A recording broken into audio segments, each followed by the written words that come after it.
Modou, bonsoir et bienvenue.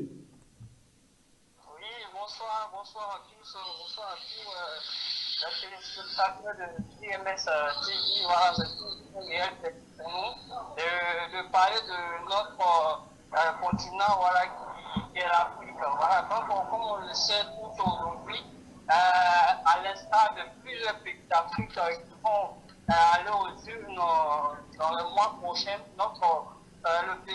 le Gabon, voilà, est allé aujourd'hui 12 avril 2025 pour pouvoir élire en quelque sorte un président de la République après 50 ans voilà, de dictature pour ma part. Merci. Zone Modou, grand reporter en poste à Abidjan. Je rappelle que Zone Modou n'a pas souvent sa langue dans la bouche, mais il est très objectif, républicain et citoyen. C'est quelqu'un qui défend les intérêts des Africains et les intérêts de la Côte d'Ivoire aujourd'hui. C'est le Gabon. Alors, on arrive au Cameroun, à Yaoundé, je crois. Pascal Oya, bon, internationaliste. Bonsoir et bienvenue. Bonsoir Hubert, bonsoir tout le monde. Vraiment, je suis agréablement surpris par la magie de la technologie, je pourrais dire. Mais au sujet ce soir, on va parler du Gabon par rapport à l'élection présidentielle, comme vous le disiez tantôt. Un événement majeur de ce côté-là. Je crois que les co-panélistes ils vont avoir des arguments nécessaires et efficaces pour les auditeurs, les millions d'auditeurs qui nous écoutent ce soir. Merci à vous. Je rappelle que vous êtes consultant permanent sur JMS Afrique TV. Vous êtes internationaliste. Samuel Dionodor Yumbi est aussi à Yaoundé, homme politique de la première heure, militant du Rassemblement démocratique du peuple camerounais. Samuel, bonsoir et bienvenue. Oui, bonsoir, le cher Toudi, bonsoir à tous mes copanélistes, un bonsoir à toute la jeunesse et scotchée qui nous suivent en direct.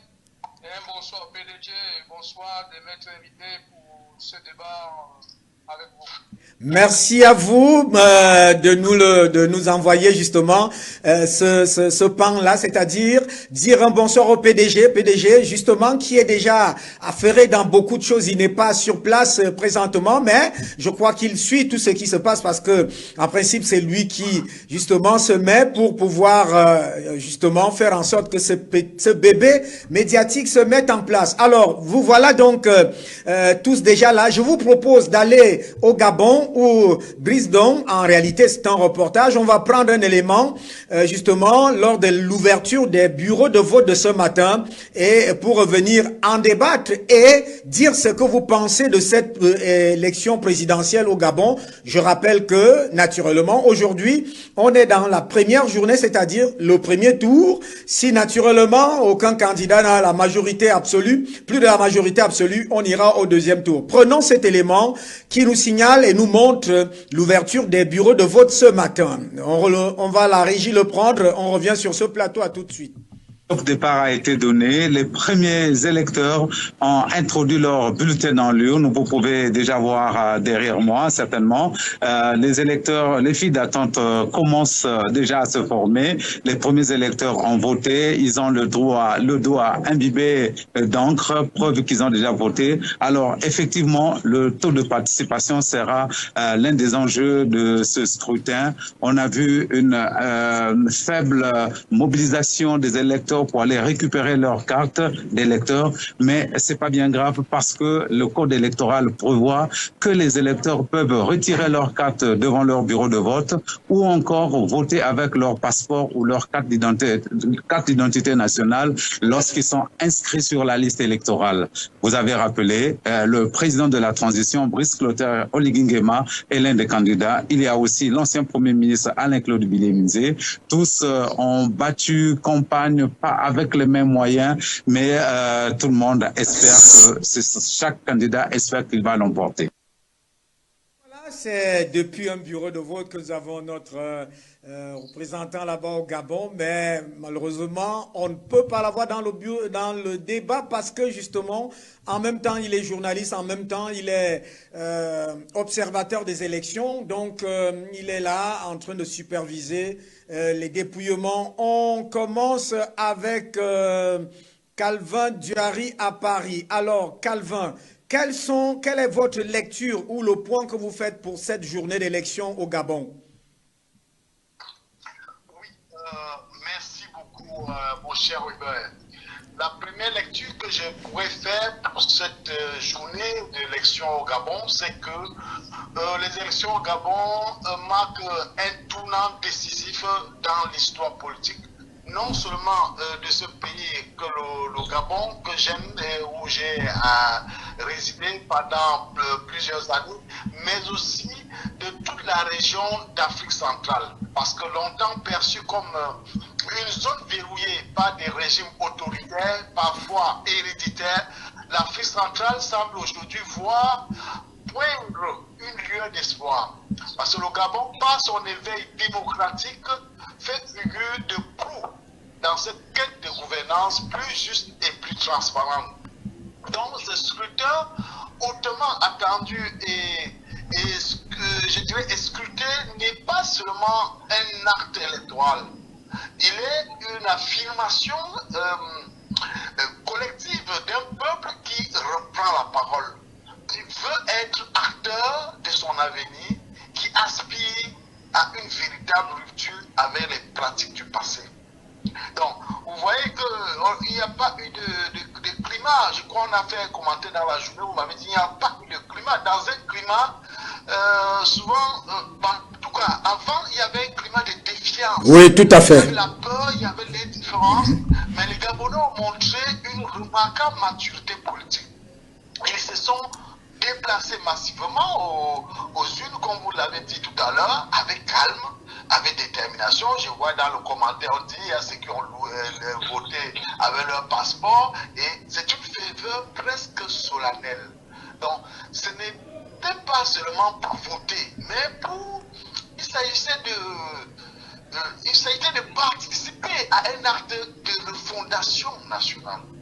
Donc, le processus de cette organisation, de l'organisation du vote ou du dépouillement qui est en train de se dérouler, M. Don va nous dire tout à l'heure, c'est sous le regard attentif, non seulement d'une population qui est mobilisée, mais d'une communauté internationale curieuse de voir comment cela se déroule. Donc, maintenant, le Gabon risque d'être maintenant le levier d'ouverture et le levier, le modèle. Donc, pour la première fois depuis longtemps, c'est le sentiment général qui n'est plus celui d'un théâtre électoral, qu'on pourrait dire, mais c'est un moment véritablement démocratique. Donc, le vote n'a pas été confisqué. La voix du peuple semble enfin peser. Bon, je dirais pour sortir que oui, le Gabon vient d'accomplir. On n'a pas encore les résultats, nous sommes encore au déploiement. oui. Dans un seul pays, c'est un message d'espoir. Donc, c'est sans précédent. Donc, une pleine d'ouverture dans le milieu qu'on voit soit de l'immobilisme qu'on voit souvent. Donc, c'est la preuve qu'un changement pacifique, institutionnel, réfléchi est possible. Merci. Un qui a soufflé sur Libreville peut devenir une inspiration pour d'autres pays d'Afrique centrale. Merci à vous pour cette... vous avez d'ailleurs respecté le temps parce qu'on va avec chacun là 2 minutes et demie, mais 3 minutes pratiquement. Alors, Zone Modou, en réalité, un nouveau vent souffle au Gabon, c'est ce que pense Calvin Duhari, c'est-à-dire le peuple est en train de reprendre la parole, le vote n'est pas confisqué. Est-ce que vous êtes de cet avis-là ou alors vous pensez comme Billy Biandier, c'est-à-dire que, parce qu'il a laissé entendre que le président de transition était en train de, en fait, de reprendre les mêmes pratiques et que lui voulait la rupture. Quelle est votre lecture pour cette journée d'élection, Zone Modou, depuis la Côte d'Ivoire? Pour cette première journée, moi, je rejoins en quelque sorte le dernier intervenant, voilà, qui, lui, n'a pas voir en cette élection une élection démocratique, parce qu'en sachant que depuis 50 ans, le règne de la famille Bongo, voilà, comme déjà je l'avais signifié à l'entame de cette émission, à l'instar de plusieurs pays d'Afrique. Tout à fait. Le 12 avril 2025, voilà, les Gabonais sont allés aux urnes pour élire un nouveau président, sachant que depuis le 30 août 2023, il y a eu un coup d'État voilà, qui a mis fin aux 30 ans et aux 50 ans de règne de la famille du Congo. Ce scrutin ne m'a pas marqué une étape cruciale dans une transition vers un régime civil. Voilà, donc ce qu'il faut noter également environ 920 électeurs ont été inscrits voilà, pour voter donc plus de 3000 bureaux à travers le pays. Bon, depuis 7 heures, le bureau de vote était ouvert jusqu'à 18 heures sans incident, comme l'a souligné d'autres intervenants. Voilà, donc le général Brice Clotaire, le candidat sortant, voilà, aussi on peut le dire, ainsi considéré comme le favori de cette élection, voilà, parce que le principal opposant Alain Claude Billy, voilà, excusez-moi si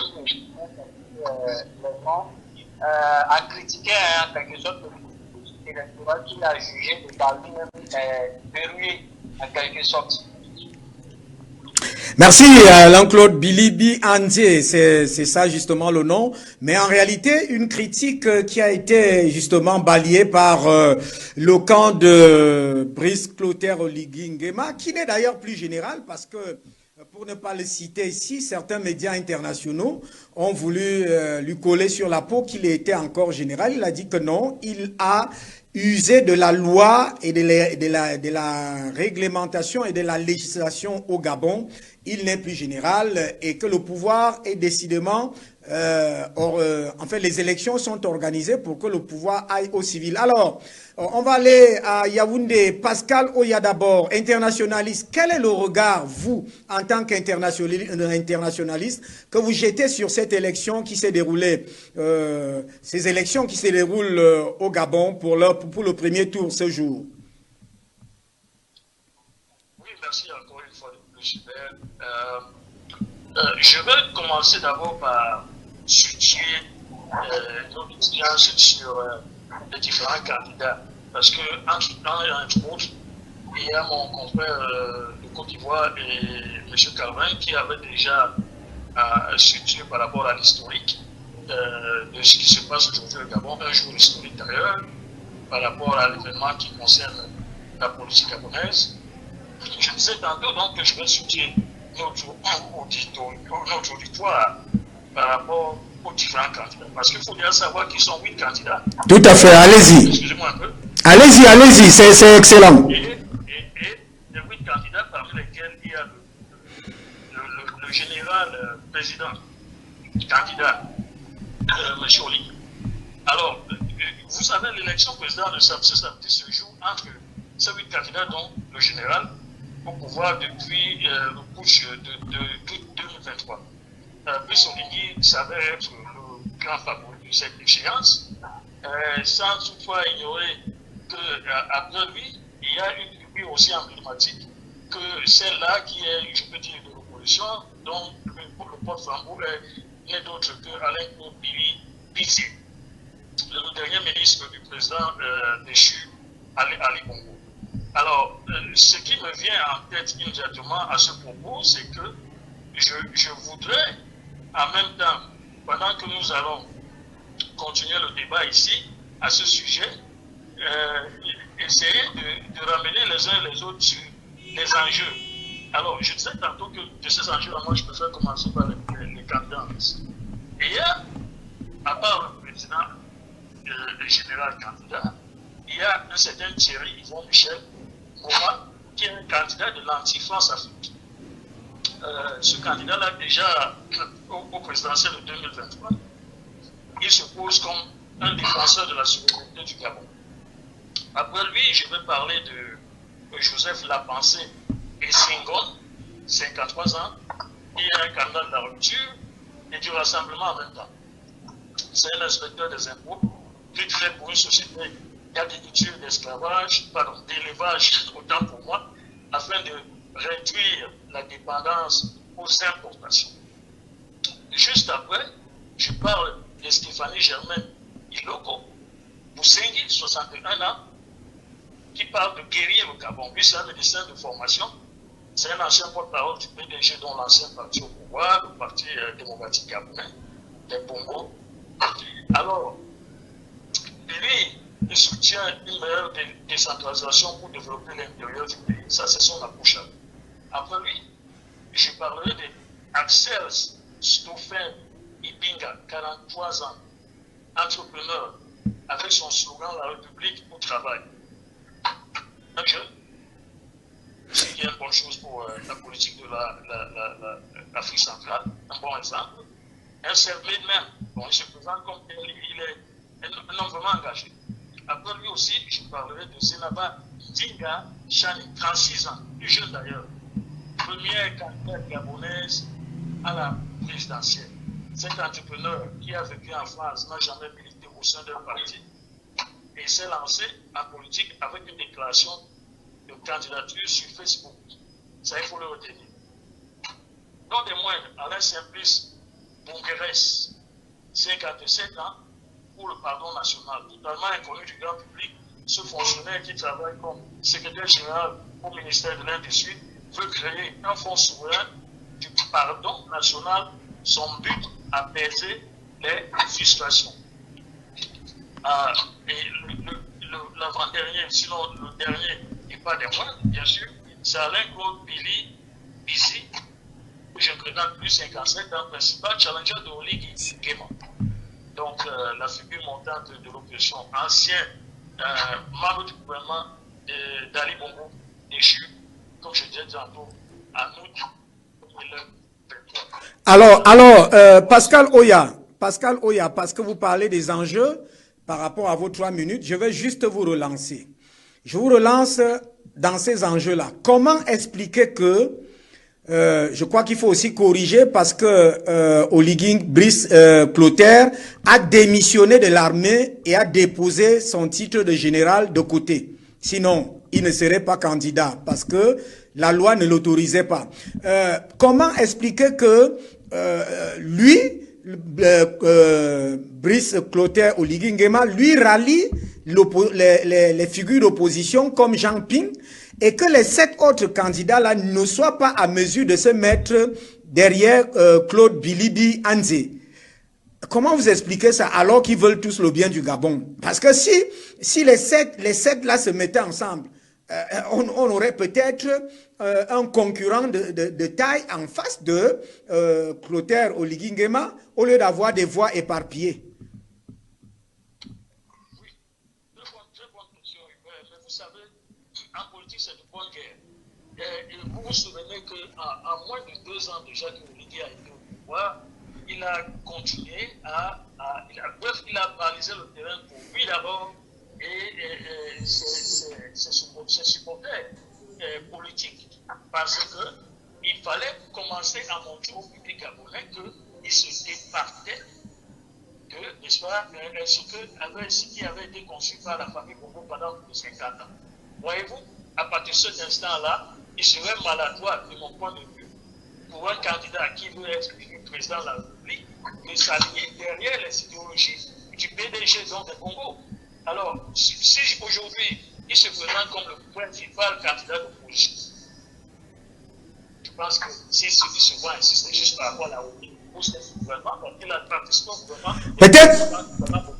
Peut-être on va revenir avec vous. La problématique, la question, c'est de savoir comment est-ce que Claude Bilibi Anzé n'a pas pu rallier l'opposition alors que c'est une figure de proue aussi, tandis que Jean Ping de l'autre côté a rallié. On va revenir à vous. On va vers Samuel Dionedor Yumbi. Samuel, bonsoir. Alors, est-ce que la réalité du Gabon n'est pas la même réalité que celle du Cameroun? C'est-à-dire que là, Brice Clotaire Oligui Nguema est sur un tapis rouge.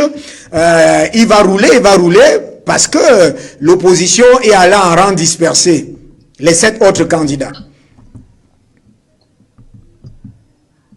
Samuel Dionedor Yumbi.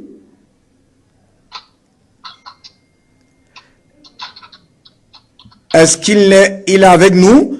Peut-être qu'on va revenir. Pascal Oya. Alors Samuel, je voulais le relancer parce que pratiquement il fallait voir un peu la réalité du Cameroun. Mais je vous relance avant de repartir à Paris avec Calvin Duhari qu'en réalité, il y a ici comme si l'opposition aiment à faire, à faire rang disloqué, c'est-à-dire ils ne veulent pas être ensemble, ils se seraient unis derrière Claude Billy Bianzé.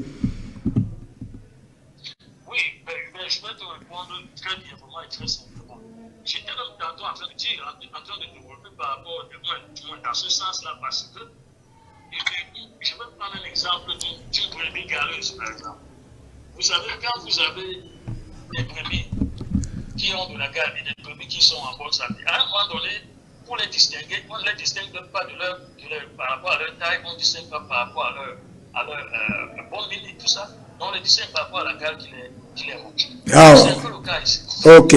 Pour celui-là qui a été avec le PDG pendant des années, qui est, entre guillemets, galeux. Et de ce fait-là, il n'est pas intéressant pour l'autre partie de s'allier avec, parce qu'on a montré, ça fait quelque chose. Ah oui, on vous comprend, tout à fait, mais on vous comprend Pascal Oya, c'est très intelligent, la réponse, elle est intelligente cette réponse, mais en principe il a quand même proclamé la rupture et autres, il a démissionné. Samuel Djonodo Yumbi, est-ce qu'il est avec nous? Samuel, c'est vous qui en réalité êtes le baromètre au niveau politique, ici c'est vous l'homme politique. Samuel, bonsoir une fois de plus. Est-ce qu'il est avec nous? Samuel Djonodo Yumbi?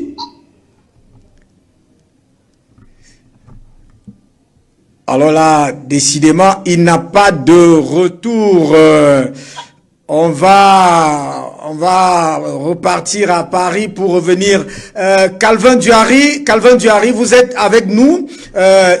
Pascal Oya vient de lancer quelque chose là qui me semble très très importante. C'est-à-dire que les autres 6 candidats n'ont pas pu rallier Claude Billy Bianzé parce qu'en réalité, ils ne voulaient pas se mettre derrière le PDG. Alors, ça pose donc ce que nous avons déjà examiné à un moment donné là, la reconfiguration politique prochaine ou en perspective du Gabon et peut-être la possibilité de faire un gouvernement dans le sens d'une large ouverture. Calvin Duhari.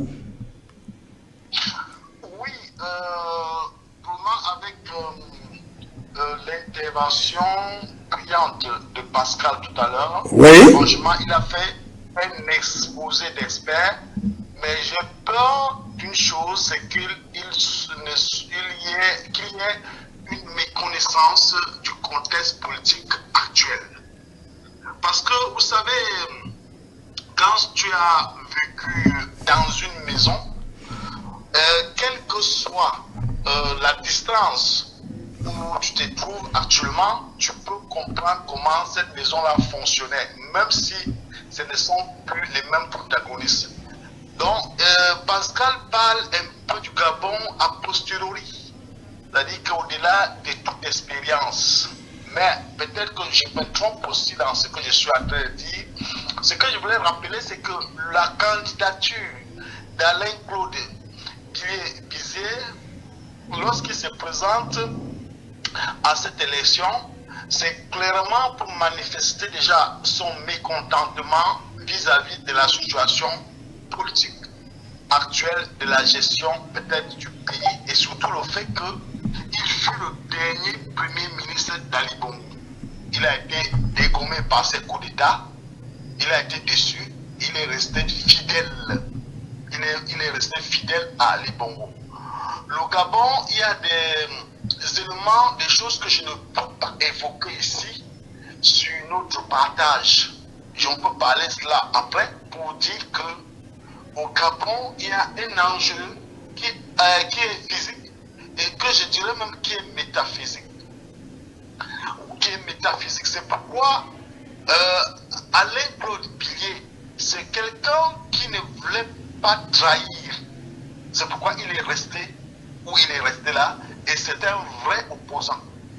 Bon, seulement, comme nous sommes dans un contexte où les gens veulent la rupture, c'est pour cette raison que le contexte de cette élection est historique.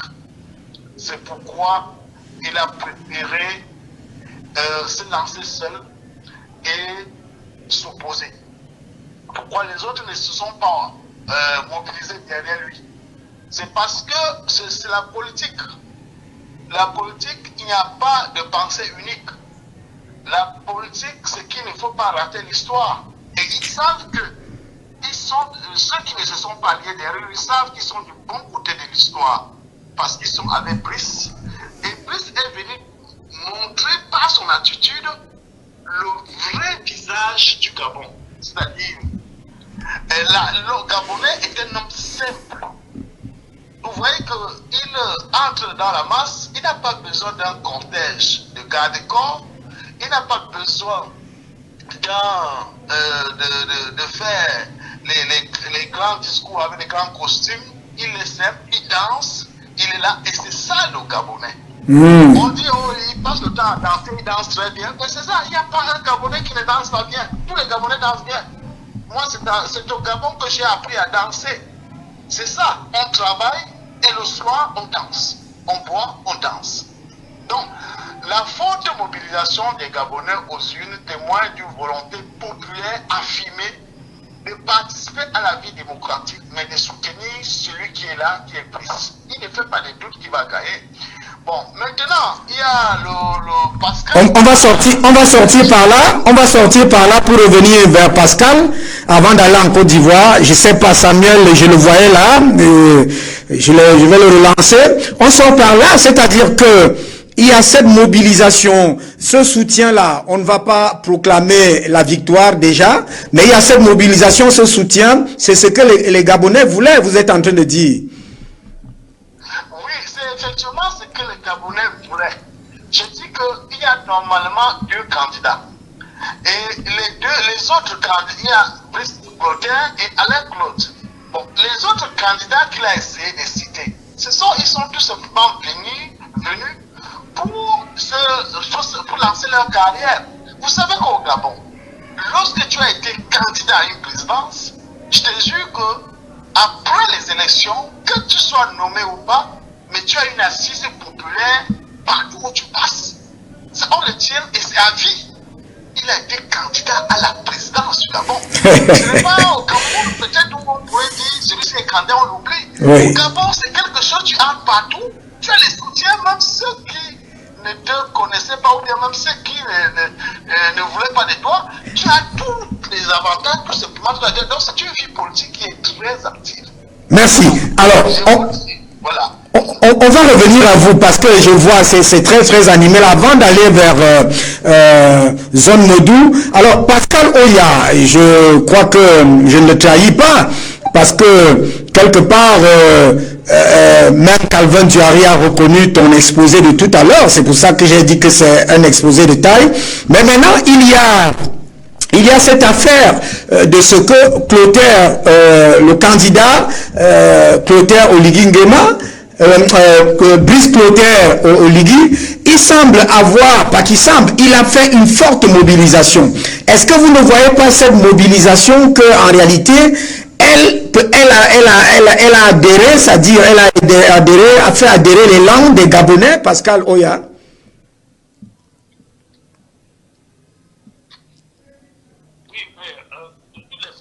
Moi, je pense quand même que pour un peu ranger à ce que mon frère Calvin dit tout à l'heure, je crois qu'il serait important qu'on ne perde pas de vue les réalités du Gabon. Parce que nous parlons les uns et les autres comme des acteurs ou des observateurs lointains. Moi, je suis Camerounais, je suis au Cameroun. Notre population avoisine dépasse les 30 millions d'habitants. Tout à fait. Au Gabon, on parle de 3 millions 200 000 environ. Et sur la liste électorale étaient inscrits à peine 800 000 électeurs. Non, environ 900 000. Je vais vous répondre en même temps. En fait, la proportion expansionniste du candidat Oligui ne m'étonne pas parce qu'en fait, il en a des atouts. Oui. Tout à l'heure, Gavin vous disait comment, de par son passage et son expérience, la vie au Gabon, les gens aiment danser et tout ça. Mais ça, c'est le propre de beaucoup d'Africains. Et c'est normal. Sauf que je ne sais pas si c'est quelque chose qui peut aller sonder les Gabonais, même si j'aimerais voir leur potentiel président en train de danser à tous les coups. ou alors ça va être seulement une affaire d'élection. Donc c'était pour vous répondre. Donc moi je vois qu'il a beaucoup d'atouts. Ah oui. Il a les moyens pour sa politique. Uh-huh. Il est populaire, il est jeune, il est dynamique.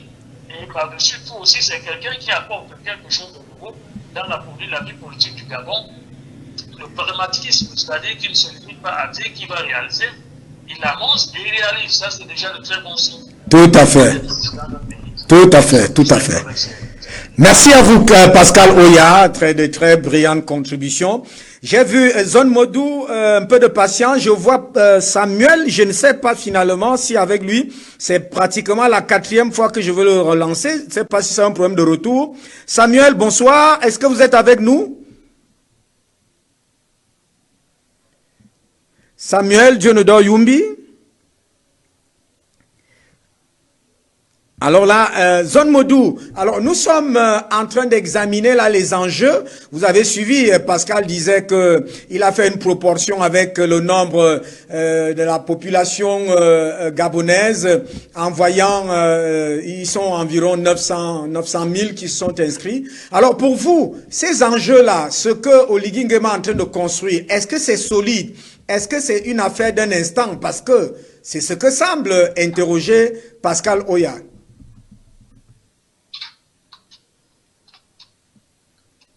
Zone Modou. Est-ce que Zone Modou est avec nous? Je crois que nous avons des problèmes de connexion entre... Alors, vous êtes avec nous? Je disais, comment vous voyez les enjeux de la prochaine gouvernance de Brice Clotaire Oligui Nguema si jamais il était réélu, parce que c'est lui qui mobilise pratiquement tous les records. D'accord, ok. Bon, pour ma part, je pense que ce ne sont pas en quelque sorte des enjeux d'un instant, mais plutôt voilà, un processus à long terme. Oui. Aux implications profondes pour l'avenir même du pays, avec l'ambiance, les festivités qu'on a vu pendant la période électorale et également post-électorale. Même aujourd'hui, avec le calme même qui régnait, voilà, moi je félicite cela parce qu'il est très rare de voir cela en Afrique, surtout en Afrique occidentale, où moi-même je suis donc, je salue cela également. Donc, l'élection présidentielle de 2025 est une première depuis la chute même de Ali Bongo. Oui, la chute d'Ali Bongo. Alors, des problèmes de réseau. Oui, à la chute, vous parlez de la chute d'Ali Bongo. Avec la chute d'Ali Bongo, continuez. D'accord, apparemment, il y a un souci de réseau. Donc, pour continuer, cette élection est censée clore la transition militaire dirigée par le général Nguema. Voilà, il ne s'agit donc pas seulement de choisir un président pour ma part, mais de valider ou non la capacité du Gabon à redevenir une démocratie stable aux yeux du monde entier. Tout à fait. Donc déjà, voilà, le scrutin, pour ma part, toujours a mis en avant le preuve de la nouvelle constitution, qui est la nouvelle autorité électorale, c'est-à-dire l'institution en charge, voilà, d'organiser les élections au niveau du Gabon. C'est une étape vers la restauration de la confiance citoyenne dans l'État. Donc, allô? Oui, vous êtes à l'antenne, heureux, mais vous êtes à l'antenne. D'accord. Aujourd'hui, j'ai suivi un peu le déroulé de cette élection, voilà, à travers quelques chaînes nationales du Gabon, telles que Gabon 24, où beaucoup de Gabonais se sont exprimés. C'est une grande expérience pour eux, pour d'autres, c'est une opportunité politique de culture avec le participation aussi avec tout ce qui s'est passé au Gabon, la famille Bongo, tout ça. Donc les ententes plutôt de la population sont nombreuses, c'est-à-dire est-ce que bon, il y a déjà la transparence, est-ce qu'il n'y a pas d'autres coups d'État, il y a toutes ces problématiques-là également, voilà, qui ont été évoquées en cette journée électorale au niveau du Gabon. Donc, ce que j'aimerais souligner également aussi, Oui, c'est que vous voulez souligner, on va sortir par là. ok, d'accord. Cette élection s'inscrit dans le cadre de la nouvelle constitution adoptée par référendum en novembre dernier, c'est-à-dire en 2024, et qui avait été approuvée par 91%, je pense bien, des voix. Cette nouvelle loi également qui est fondamentaliste, qui instaure un mandat présidentiel de 7 ans renouvelable une fois. Bon, je pense que bon. Allô? Oui, vous êtes à l'antenne. 7 ans renouvelable une fois. 7 ans renouvelable une fois. Une loi qui est bonne, qui est salutaire également, contrairement parce que je fais à chaque fois de comparaison plutôt entre la loi ici, c'est-à-dire en Afrique occidentale, plus précisément en Côte d'Ivoire, et celle de l'Afrique centrale, où ici le mandat est de 5 ans et renouvelable également une à deux fois par exemple. Donc, une fois de renouvellement, je pense que c'est déjà bon, parce qu'elle impose au président doit avoir au moins un parent gabonais ou un conjoint gabonais pour être candidat en quelque chose. Donc cela également aussi va garantir la transparence du processus à travers le comité de contrôle des élections et du référendum. Voilà, créé à cet effet qui est composé de 9 membres qui sont également indépendants, mais soulignons-le. Et puis, je vais terminer avec la participation et les activités de la population gabonaise. Donc, constitué majoritairement de... Allô? Oui, vous êtes à l'antenne, mais on va peut-être revenir, et on va revenir dans cette participation-là, parce qu'il est question d'examiner les attentes avec vous. Alors, je vous propose de suivre le président, en fait, pas le président, il n'est pas déjà président, le candidat Brice Clotaire Oligui Nguema, qui était donc au vote, qui a voté justement pratiquement en mi-journée tout à l'heure, par le biais de notre correspondant qui est vraiment bloqué dans des bureaux de vote, Brice Ndong. On va à la régie prendre cet élément qui nous montre Brice Clotaire Oligui Nguema lors du vote ce matin.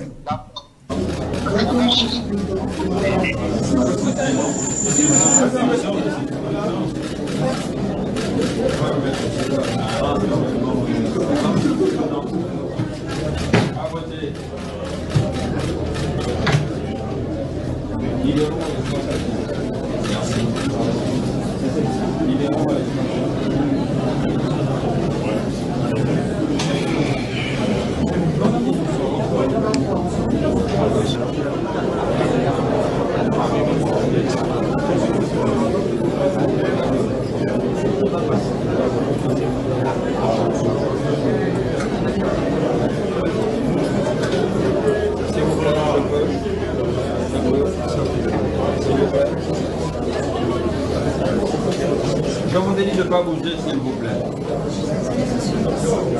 Reculez, s'il vous plaît. Laissez-moi l'espace, s'il vous plaît. Reculez, s'il vous plaît.